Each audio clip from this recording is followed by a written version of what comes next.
If you want a really good question for Luxon when you go to any of his meetings, ask this question over and over. How many times, Christopher Luxon of National, have you stayed at Bill Gates' compound in America? And how proud are you of that? I've had many people reach out to me and tell me they've heard him say that, and he's been numerous times.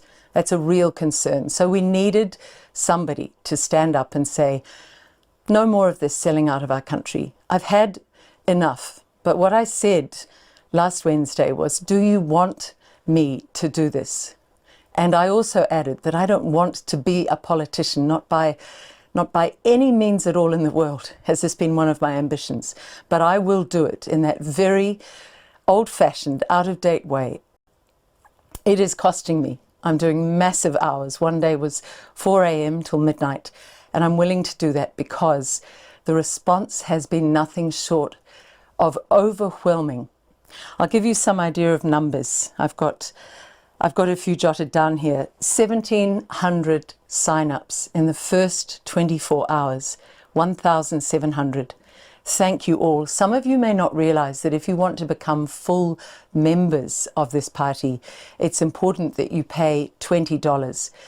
3,500. We have 3,056 new member sign-ups as at 11:30 this morning. 3,056. That's just extraordinary. 644 of them paid up members. Some of you may not realize that if you want to become full members of this party, it's important that you pay $20.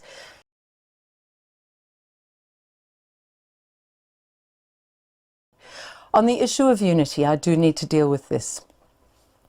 I believe that it's not really in the end about the people who stand, although it's so important for me to have a group of fellow New Zealanders who have high integrity, really good hearts, and want to serve our country. And I can tell you I've had so many offers from people, many of them whom I know, many of them whom I've interviewed, who are people of the highest integrity, the greatest courage, the most loving and loyal Kiwis you can imagine, who are willing to stand with me. But it's not really about that. So that way we get a front runner, and then the people who want to join from the other parties, they will do it because they see that it is a better way. They won't do it because people are demanding that we all join together in a flimsy, facile unity, the way we saw with a couple of parties that have been shown up to have great question marks over them. People are ridiculous. They're past their due date. What can be done by a group of individuals who love our country, are not going to be walked over, and who are utterly, irrepressibly determined to come together to pull off a miracle? Anything, I say. Please, would you keep donating to the party? And please, if you want to be a member and you've already signed up, please pay that $20 membership fee.